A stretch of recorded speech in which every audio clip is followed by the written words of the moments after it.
A few days ago, an account known as NatureJab, headed by a guy named Julian Brown, who claims to be the innovator of microwave pyrolysis, basically creating gasoline or diesel out of plastic trash, apparently had went missing, ladies and gentlemen. Now, if it's something that I can tell you right now is obviously we've all entertained a conspiracy theory. Imagine ever messing around with any of these big mega like industries. Imagine if you discover the cure for cancer. Would Big Pharma be happy if you would take away their cash cow of treating such a disgusting illness? Or would they absolutely favor it and just let you drop your product? Do you think, big oil, the people that make billions upon billions of dollars every year, literally just by drilling up fossil fuels, refining it, and putting it into our vehicles, would be okay if some guy came out and basically made a way to take your average plastic trash and turn it into good old-fashioned diesel? Ladies and gentlemen, that is the person we're looking at today. So this account NatureJab that I've been kind of like looking at, he's got about 1.4 million followers. And, recently he made a video where he was basically saying that people are kind of coming after him. I think he's being followed. I know that I'm not going to live long. And that's why I put every day, every hour, every minute into building, into growing. Why am I out here working on this plastic in the fuel reactor I've been working on for 5 years? Since I was 17. Why am I out here in 100-degree weather? Why am I out here despite being falsely accused and reported to the EPA and the IRS? Why am I out here despite weird black helicopters that turn off their radar transponder circling me 6 times at night? Why am I out here sleeping in my van, crazy humidity, mosquitoes, gnats flying in, and yet I still do it? Why am I out here despite having to drive 4 hours every time I want to work on this machine, because when I was doing it in my parents' backyard, I blew myself up? Yeah, there's a lot to process from this video, okay? So recently he's uploaded a couple of these videos, and, he's been talking about helicopters flying over, people falsely reporting him to the Internal Revenue Service and the Environmental Protection Agency. He might actually, in his mind, be thinking that he's stepping on some pretty serious toes here. Again, inside the research for this, it really was an interesting rabbit hole to go down, because has this person discovered a new fuel that could topple this industry? An industry that is already being sort of like attacked by other big players like EVs and shit. What if this guy actually is making diesel fuel out of like trash? I mean, that could be a serious game-changing thing. All right, listen everybody. I can't go into too much detail, but there is some very, very odd stuff going on. I'm certainly under attack right now in many different ways, and I just want everybody to know to just kind of have your eyes open. And I have my eyes open, but there's a lot going on. So there's apparently a lot going on. He actually really feels like he's being like gang stalked, tracked by these like big oil cartels. So let's get a closer look at his actual science and kind of start seeing like maybe he's onto something. Maybe if they're going this hard to track the guy down, let's actually see what he's made real quick. So NatureJab for over here, this is his first world continuous solar microwave plastic to fuel fundraiser. And he's actually got like a little GoFundMe over here, which he's raised $30,932 out of a $16K goal. So immediately I wanted to go over to his account, and again, he has one on YouTube with like 366,000 like subscribers, and you can see like this is his like actual reactor that he's built. So again, he's been doing this apparently since he was like 18. Like he's like a young inventor type fella. And again, this is like interesting to see because apparently it all comes out in this really shitty like, the shitty goo. And then he like refines it into what appears to be like just diesel fuel. So there it is, man. It comes out, he's lighting it up on fire, and boom, it apparently seems to be just actual fuel, ladies and gentlemen. It's wild stuff. So he takes like obviously discarded shitty plastic and he puts it into this reactor, and it uniformly like burns down this actual like plastic and allows him to like convert it into this oil. Now, obviously this kind of technology and this kind of claim isn't really new. There's been plenty of people that have come with like different alternative fuel sources that would absolutely, if true, destroy a lot of the big oil industry that pretty much, does lobby and does push for their technologies around the world, right? So for instance, one of the things you might have heard of was Stanley Meyer and his water-powered vehicle. So for instance, this one buggy would run on like 22 gallons of like just tap water, and it would just like drive across. Like according to this, Meyer claimed to have replaced the spark plugs with injectors that introduced a hydrogen-oxygen mixture into the engine cylinders. The water was subjected to an electrical resonance that disassociated it into its basic atomic makeup. The water fuel cell would split the water into hydrogen and oxygen gas, which would then be combusted back into water vapor in a conventional internal combustion engine to produce net energy. So obviously the thing with this kind of technology is, people started to look into it, and scientists had realized that obviously very quickly the first two laws of thermodynamics were kind of being attacked with this.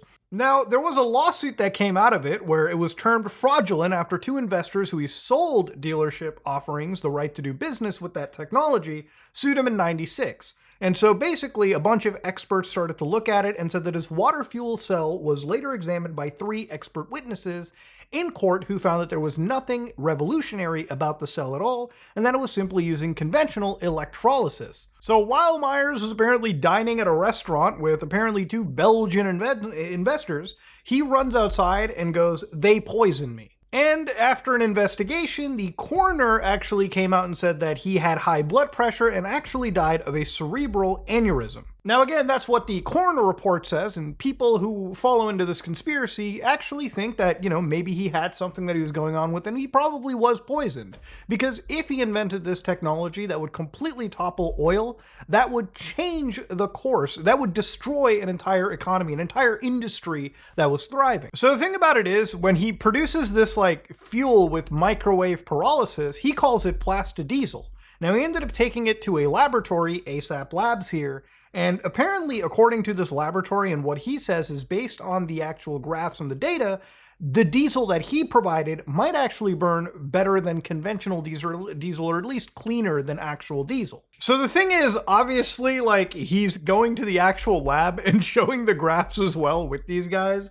So I don't know, it might actually be like a legitimate fuel that he's made for sure, especially considering that this is like a full laboratory that is putting their own they're putting their own balls on the line basically by siding with this. So if it's lab friendly, I feel like maybe this guy is really onto something. Pyrolysis is basically the idea of thermally breaking down like a plastic in the absence of any oxygen, so you can produce things like that liquid diesel that he was basically producing. And this was studied for decades in just the world of recycling, from my understanding. Where things do change is obviously Julian's usage of microwave pyrolysis, which again, this is where he heats it in a more uniform fashion. And in his understanding, it's just better efficiency. And it's better than just standard heating methods, right? And again, pyrolysis, for anybody that has no understanding of how it was ever used, it was actually used at one point. And I researched this, and apparently the Nazis, back in the days of World War II, when they had a lot of coal but not a lot of oil, they would take their massive abundance of coal, for instance, and effectively just liquefy it through a process known as the Burgess process or the Fischer-Tropsch process, and through that they would actually turn their coal into liquid fuel or some usable fuel that you could bring in for actual applications. Now the thing is, this was pyrolysis built fuel and it was absolutely inefficient. And not only was it inefficient, one of the things that came out of it was that it required a lot of energy to effectively produce just a little bit of fuel. But remember, at the time, the Nazis were at war. So it's better to expend a lot of your resources to produce that liquid gold you needed to possibly win the war, especially when you had such a massive abundance of that coal to begin with. Now even people in Julian's comment sections go out and ask, how much plastic does it take for a gallon? What's the waste from the process? How much energy is actually required? The problem that pyrolysis has is it's energy intensive. And if you don't have scrubbers on your stacks, it does release a lot of pollutants into the air. So this guy's been working on this method for years now. And one of the things that has always kind of shocked me a little bit is as he's doing this, there isn't really a lot of safety that I think he personally applies. So I'm kind of hoping that, for his health, he's not breathing in some of the worst chemicals known to man. I mean, this could be some serious, massive health hazards down the road, especially if he's not being careful right now. And when you look into the history right over here, this is from like blackenterprise.com. After finding out that that plastic is made from crude oil and can be turned back into fuel with a reactor, I decided to build a reactor.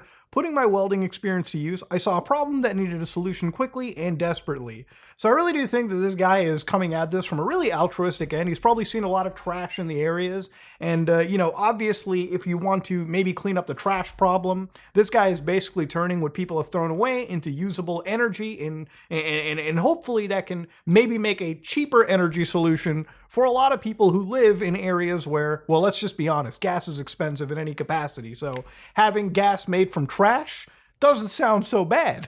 So even they write over here that, as reported, the use of pyrolysis is not without its drawbacks. While it produces a cleaner burning fuel, it's also a process that adds a lot of pollutants to the atmosphere. So obviously, like with anything, there is always a anti-account here. For instance, UnnatureJab on Reddit writes, 4 months ago, the use of microwave technology in chemical synthesis is well established, and over 250 scientific papers are published each year as supported by the results of the Web of Science search on title Microwave Entopic Chemistry, being used in organic synthesis and materials processing. I really feel like this is probably something that Professor Dave can probably break down in a much better manner.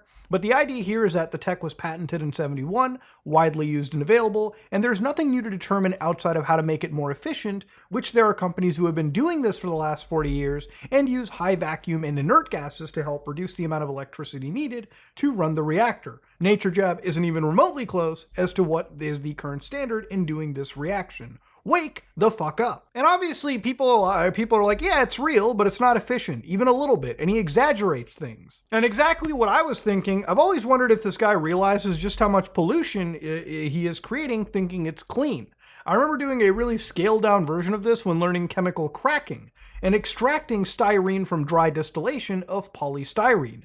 Looking at the MSDS of styrene, that shit is nasty.